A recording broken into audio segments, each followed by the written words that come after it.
Many know about slavery, but few discuss paper genocide. We did not all come from Africa, and most of us have Aboriginal roots that were stripped away due to reclassification and miseducation. As a native Black American and a member of the Muskogee Creek Nation, I understand the importance of tracing your lineage. If you want to learn how to trace your genealogy and apply for tribal citizenship, go to nativeblackancestry.com to schedule a consultation. They don't want you to remember this. You not no slave, you indigenous. Fuck how they painted them Indians. You went to war with the French and the British men. Quite frankly, you was kings, Merovingians. They took the women and men, made them prisoners. Raised up the children to worship their images. Set up a lab to the genes and they mixed them. And this shit get way deeper than your pigment.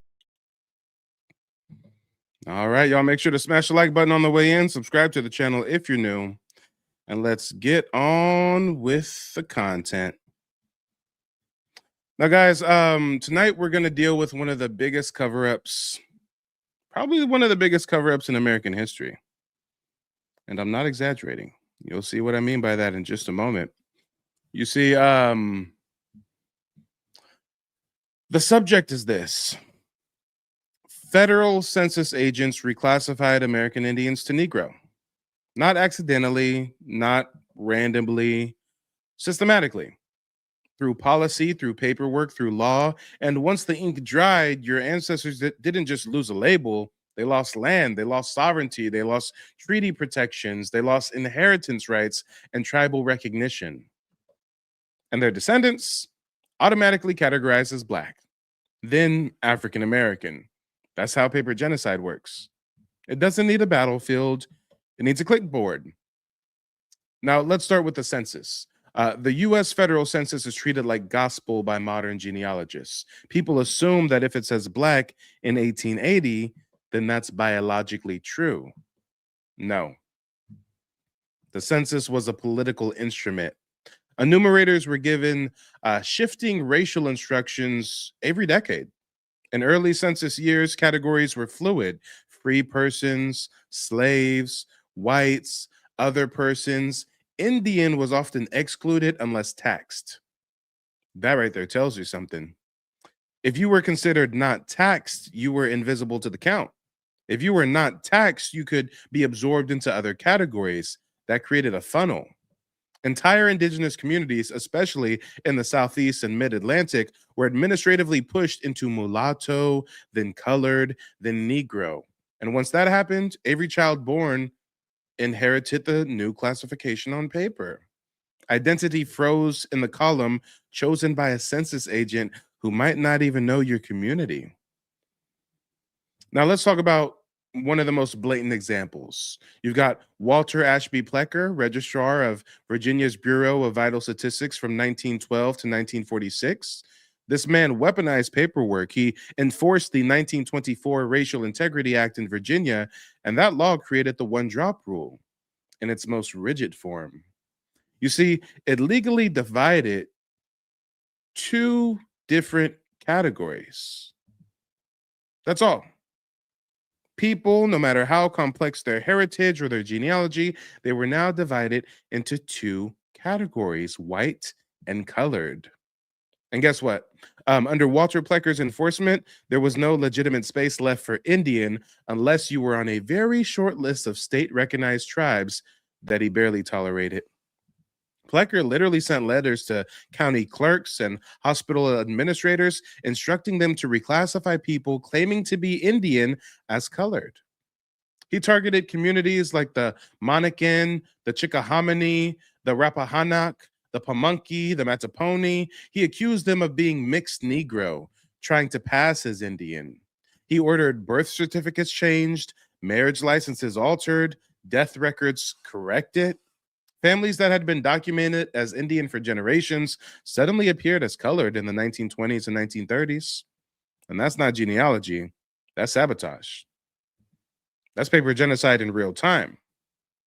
And once your birth certificate says colored, your children inherit that designation. Your children inherit it.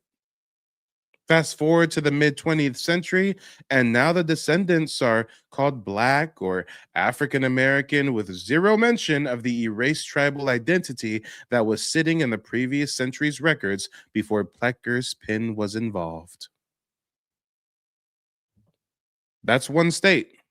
Now multiply that mentality across the South. In North Carolina, you see Lumbee ancestors labeled Indian in one decade, mulatto in the next, colored in another. In South Carolina and Georgia, you see Catawba, Yamasee descendant, Creek adjacent families move from Indian to free colored to Black over time. In Alabama and Mississippi, you see Choctaw and Creek descendants listed as mulatto when convenient for county recorder. You see, the federal census didn't operate in a vacuum. It reflected local racial politics, and local politics were invested in reducing the number of legally recognized Indians. Why? Because Indians have treaty rights, Indians have land claims, Indians have sovereignty arguments. Colored people under Jim Crow, they ain't got none of that. See how that works? Reclassification wasn't about biology, it was about jurisdiction. If you erase the Indian category on paper, you erase federal obligations. So now let's talk church records. You see, missionaries and local churches often followed state racial designations. Once the state labeled a community colored, baptismal records and marriage records followed suit. You'll see an ancestor baptized in 1850 listed as Indian. By 1910, the same family's grandchildren are baptized as colored.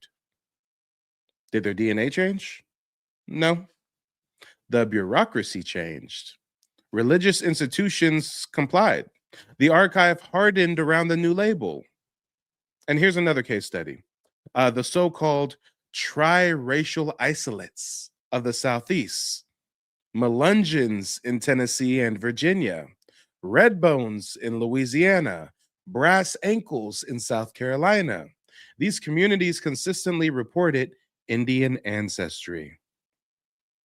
Census agents frequently ignored that and marked them mulatto or colored. Later historians then used those census labels as proof that they were primarily African. That's circular logic. The government reclassifies you. Future researchers point to the reclassification as evidence of origin. That's how narratives get locked in. Even earlier in the 1700s and the 1800s, free communities of indigenous descent in the Carolinas were often labeled free persons of color. That term did not mean African by default. It meant outside the white political category. Over time, as racial binaries hardened, free persons of color were absorbed into the Black category. Their earlier Indian designations faded from the census, but remained in land deeds, tax rolls, militia lists, and court records, if you know where to look. And here's the critical part. Once federal Indian rolls like the Dawes Roll were created in the late 1800s and early 1900s, classification became gatekeeping. If your ancestor was already reclassified as Negro in local records, even if they were culturally Creek or Choctaw, they could be placed on a separate freedman roll or excluded entirely. That separation still causes controversy today.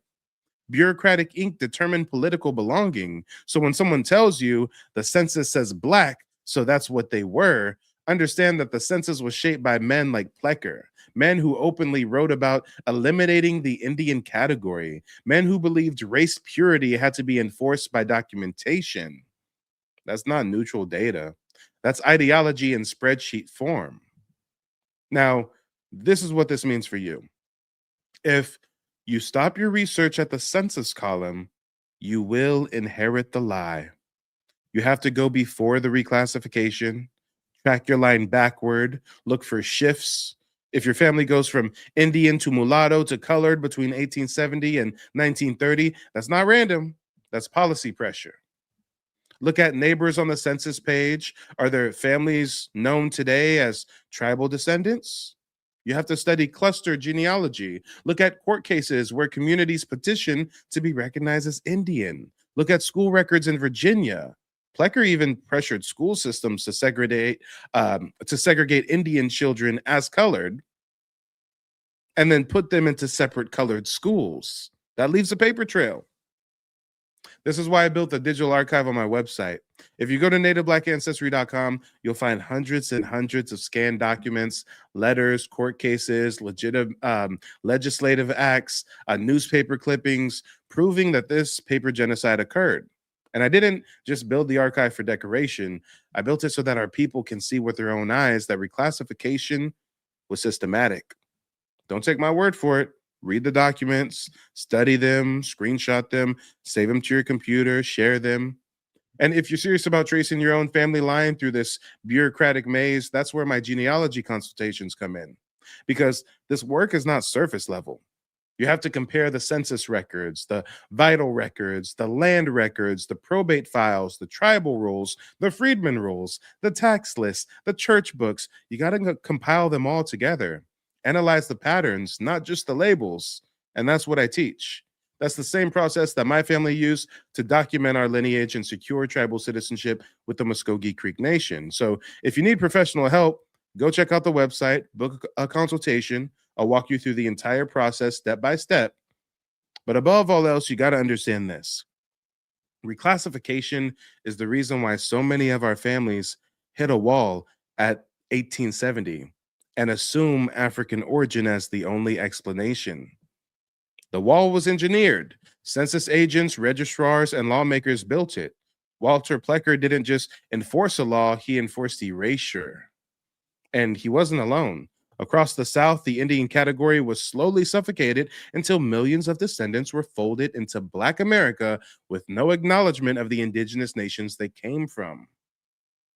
That doesn't erase Black identity. It exposes how it was constructed administratively. Paper can't lie. And it can be cross-examined. And when you cross-examine history, the story starts to unravel. The question is whether you're willing to look past the column heading and dig into the history behind it. Because once you see how the classification machine worked, you'll never read a census record the same again. Trust me, never again. Now, I want to bring some primary sources here. I want to bring some examples when we talk about census agents admitting that reclassified Indians ended up as Negro in their ledgers. I mean, this sounds interesting. This sounds even sensational, but if you're unfamiliar with me and you don't know that I'm known as the king of receipts and that everything I say is supported by documentation, then you're probably wondering, where's the proof? Where's the evidence? Where's the candid confession? Where's the smoking gun? I got you. But before we get to that, we're going to segue to a quick commercial break. All right, how y'all doing? My name's Major Wright. I just got done with my consultation with Mike. If you trying to trace your ancestry, Mike is a good first step to go through. He's going to break it down to you, all 3 steps to get you what you need. And if you want somebody to maybe do the research for you, you pay that price and Mike can help you too. But yes, he will fill you up with knowledge that you never knew and give you all the things like those unanswered questions in your head throughout time. Talk to Mike, man. He's a great dude. I believe in Mike.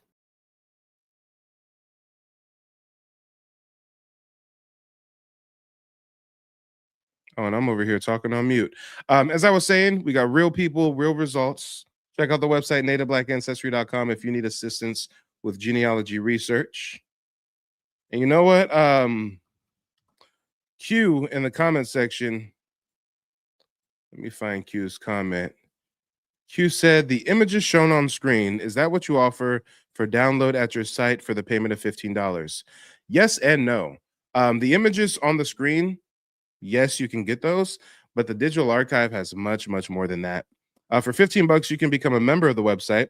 And the membership actually, first and foremost, gets you access to a book list of lots of my primary sources. A lot of these are hidden titles they're never going to teach you about in school. So if you really want to know some good primary sources to look through, you're going to get access to this book list as a member of the website, as well as the digital archive. And the digital archive has over 600 documents, family photos, newspaper clippings, book excerpts, you name it, all citing our indigeneity. The one that displays the slideshow, that's going to be the Indigenous Americans tab. So a lot of those images that you see on the slideshow are available in here for you to screenshot, download to your computer, share on social media, etc. And then we've also got the Who is Indian, Who's a Negro tab. This is actually an essay from the mid-1900s about Virginia Indians being reclassified as Negro during the World War II draft. Let me see. We've got ex-slave interviews, which are actually first-hand accounts from ex-indigenous slaves that are literally talking about being kidnapped from Indian territory, being sold at auction, et cetera, et cetera. So, you know, much more than just the images on the screen, for sure. We got first-hand indigenous ex-slave narratives. On top of that, we even have Indian slave ads. These are ads that slave masters put out for their runaway Indian slaves. Come on. We get real deep with the receipts, I tell you. Real deep with the receipts indeed. E says, Mike always comes with the receipts. Say, I try. Jay Barnes says, the digital archive is dope and those sources are ridiculous. Hey, that's why I made the archive. I'm like, I'm coming across these sources in my research and I'm like, yo, people have to be able to see this in one central location. But guys, real quick, what I wanted to share, is some receipts. This receipt I'm going to share with you, I haven't even uploaded to the archive yet. I'm going to upload it later tonight. But it took me hundreds of dollars and hours of searching to find this newspaper article. This is from 1979, February 1979. And this is an article called, When is an Indian Not an Indian? In South County, it's when he's a Negro. And they're talking about this community of Black indigenous people who are systematically being reclassified as Negro and Black during the 1970s. And I'm not going to bore you with the whole article front to back, but there was a candid confession that I found within its pages. Check this out. This isn't clickbait. I would never do that to you. When I say census agent admits they reclassified Indians as Negro on purpose, I'm going to share my screen and show you exactly what I'm talking about. You can see it for yourself. Check this out. Who is an Indian? When the United States government counts heads, it says we are whatever we say we are. A census taker now working in South Kingstown in preparation for the 1970 census said recently, quote, if they tell me they are Indian and they look Negro, I put down what they say and change it later. Aren't Indians supposed to have high cheekbones?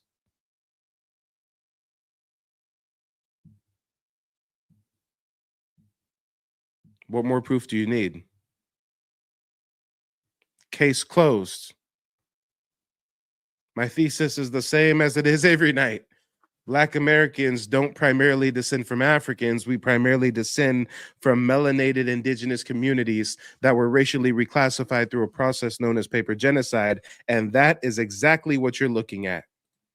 Someone comes to the census taker, or rather the census taker comes to them, says, hey, what's your ethnicity? What's your race? They say, I'm an American Indian. The census taker writes down Indian, and later, when they get back to their car, they change it to Negro because they don't think that person's cheekbones were high enough. Oh. But Black Americans have an identity crisis, and we're just claiming to be Indians for no reason. Okay. This is back in the 1970s. What are we talking about? Come on. Diabolical indeed. But wait, there's more.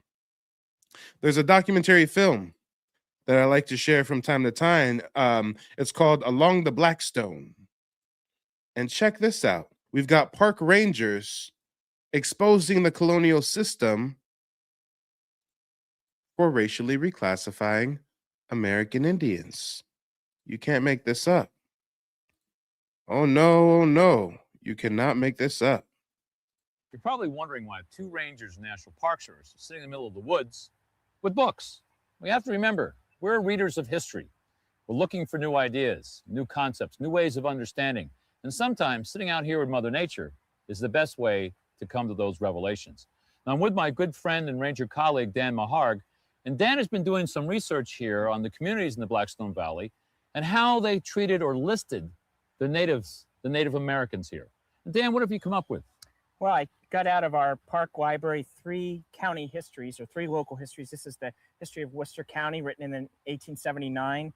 This is history of Grafton, also written in the 19th century. And this is a 20th century history, history of Upton.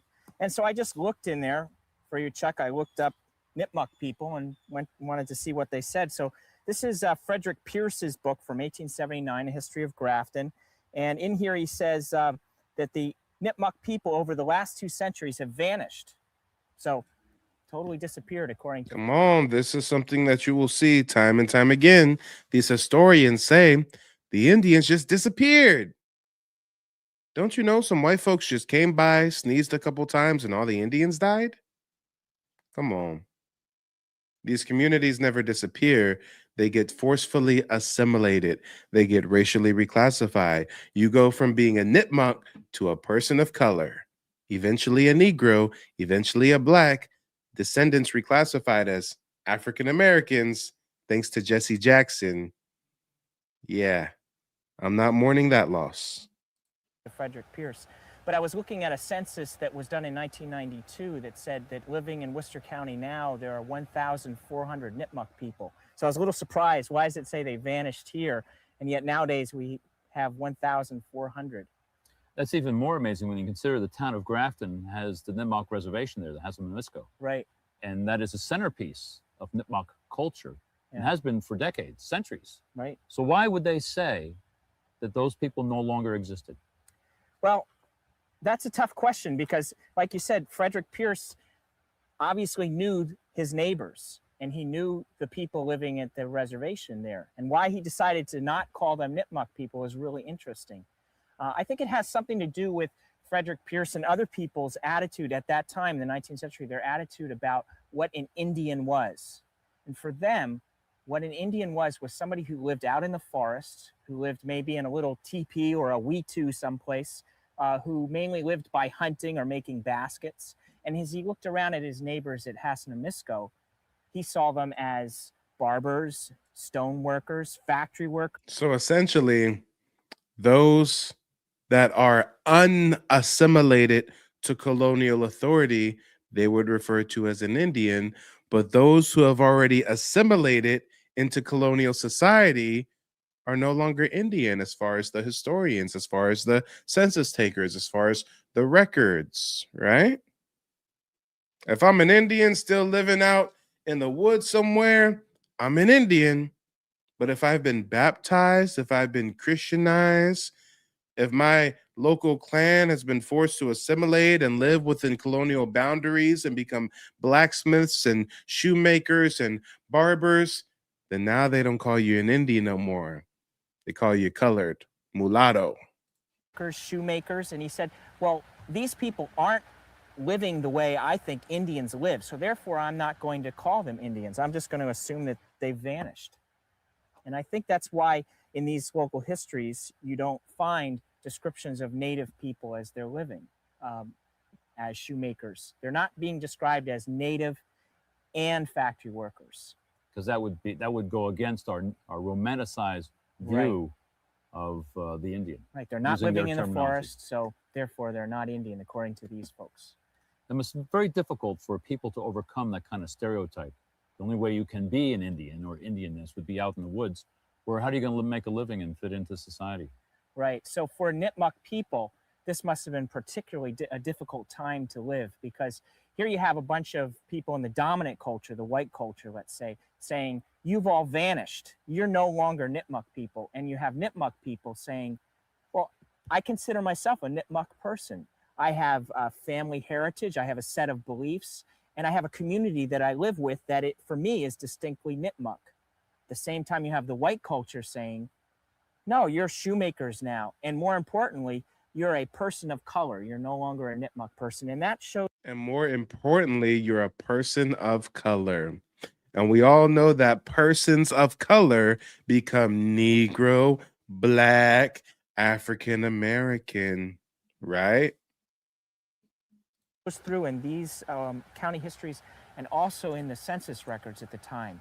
You find a person described in the 1860 census as an Indian. In the 1870 census, they're described as a person of color. or a colored person. Same person, but the census taker, as part of the white dominant society, decides that this person is no longer Nipmuc. There was kind of an ethnic cleansing with a pen going on. And it was, if you did not have white skin, you were considered black.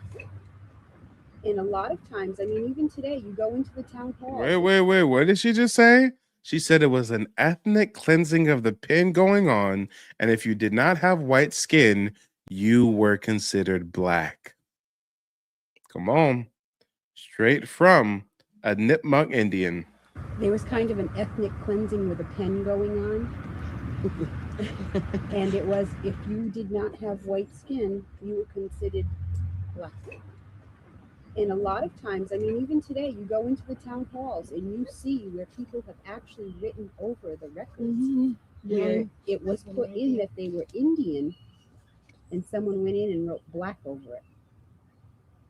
And you can actually see in censuses from time to time where they may have been Indian in the first 3 censuses, and then the last 6 of their life, they're considered black. But you also notice something else on those censuses, that they were together here, and they're still together here. It hasn't mattered what people have decided. That's why it's so important when you're doing genealogy research to also research and have a clear understanding of the counties, the townships that your ancestors lived in, and the history of those areas. A lot of times our ancestors are still living in indigenous settlements or at sites that used to be indigenous settlements that our ancestors were in for hundreds of years. To do, you know, how they wanted to do what they wanted to do, we've stuck together. Beneath the myth of disappearance that is in all of these published books from the early 1800s on, beneath that is the fact of the Indian presence. And the very same books that will say the Indians disappeared will then proceed to tell you all about the Indians that they know that are part of their communities. And what is abundantly clear through the secondary sources and through the overseers' records, the Indian overseers' records, is that the Indians never disappeared. They're always here. The Nipmuc presence and persistence. Wait a minute. And now we get an old-time photo to show you the phenotype of the Nipmuc. Let's look closely at this phenotype. Let's look closely at these photos. What are we looking at here? Tell me these aren't people who would be listed as colored, Negro, mulatto, black, African American. This is not the Plains native Asiatic Mongolian looking Indian. This ain't the cowboy and Indian TV show or movie looking. This is not the Hollywood Indian. Let's talk about it. Every Black American watching right now or watching the replay knows that they know someone or have a family member that shares this phenotype, whether we're talking about the nose structure or the cheek structure, the hair. I mean, come on. You know that our community comes in every shade there is, from the lightest of light to the darkest of dark. Right? You know you'll have 2 richly brown-skinned Black Americans create a high yellow ass light skin baby. And then you have 2 light skins make one that's richly brown. I mean, genetics is a hell of a thing, guys. We come in a wide range of phenotype. And look at the phenotype of the Nipmuc. These are the people that later get reclassified as colored, as black. Interesting. And let's put some names to faces as far as the perpetrators who orchestrated this paper genocide. These are the 3 main culprits, in my opinion. These are the 3 main culprits. Let's talk about it. You were never taught these 3 names in school, but their fingerprints are all over your family records. In the middle, we got Walter Plecker. On the left, you got Melville Hershkovich. On the right, you've got Ales Hrdlicka. These men didn't just study race, they engineered it. They reinforced it. They defended it. And in different ways, they helped cement the racial framework that erased indigenous identity from millions of people who are now today called Black or African American. This is about paper genocide and how academia, government, and pseudoscience work together. Now, let's start with Walter Ashby Plecker, the guy in the center, Registrar of Virginia's Bureau of Vital Statistics from 1912 to 1946. That's over 3 decades of control over birth certificates, marriage licenses, death records. That's generational power. Plecker enforced the 1924 Racial Integrity Act. That law legally reduced Virginia's population to 2 categories, white and colored. No middle ground, no indigenous gray area. If you were not white, you were colored. And Plecker took it upon himself to aggressively hunt down families who claimed Indian identity. He sent letters to county clerks ordering them to change Indian to colored on official documents. He targeted the Monacan, the Chickahominy, the Rappahannock, the Pamunkey, the Mattapony, communities with documented indigenous continuity. He accused them of being mixed race or mixed with Negroes, attempting to pass for Indian. He altered the record. He invalidated tribal identity on paper. Come on, y'all. Some of you guys are familiar with him and what he did, but some of you guys are just now finding out. Racial Integrity Act, 1924. He pressured schools to classify Indian children as colored. He rejected birth registrations that listed Indian as race. That's not clerical work. That's racial engineering. Once he changed those records, the descendants inherited the new label. And when later historians look back, they saw colored in the early 1900s and assumed that meant African origin. That's how paper genocide becomes permanent. But let's zoom out, because Plecker was not operating in isolation. He was part of the American eugenics movement. Yeah, that movement. The one that believed that race was biological, it was fixed, it was hierarchical, and that that God had favored races, right, guys? These are the folks who were measuring Negro skulls, claiming that our skull shape means we deserve to be enslaved and shit, right? These are the folks operating on Black indigenous women, operating on their genitals with no anesthesia to develop the practice of modern gynecology under the guise of, oh, they're so wild and untamed, they can't feel pain like us white folks. I mean, it was real wicked what these eugenicists, what these racial scientists were all about. And this is where Atlas Hrdlicka comes in. He's the dude on the right. Hrdlicka was a physical anthropologist at the Smithsonian. He helped shape the early 20th century racial science. He measured skulls, he categorized human remains, he pushed rigid racial typologies. He promoted the idea that race could be scientifically defined and preserved. That framework gave intellectual cover to laws like the Racial Integrity Act. Come on, Walter Plecker isn't racist. Walter Plecker's not a racist.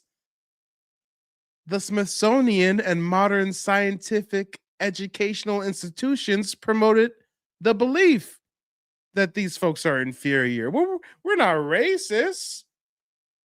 You claimed you're Indian. We looked at your grandma's skull and we said she's a colored, she's a Negro. I mean, we're not racist. This was science of the day. Come on. This was mainstream.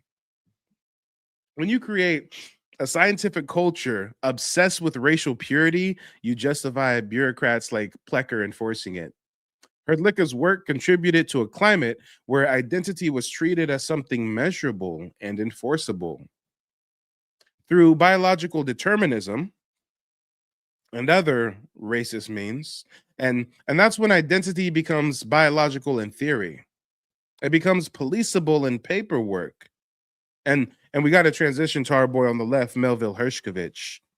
If you're not familiar with surnames, yes, Hershkovich, Jewish surname. This man is a Jew. And this one is more complex. You see, Hershkovich is often praised in academia for being the father of modern African studies.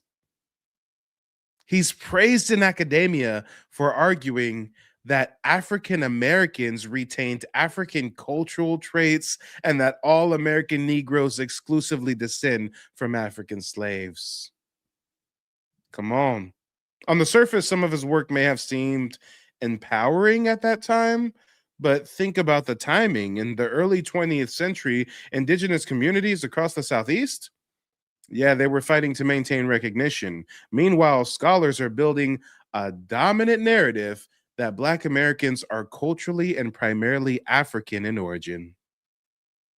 That framework hardens public perception.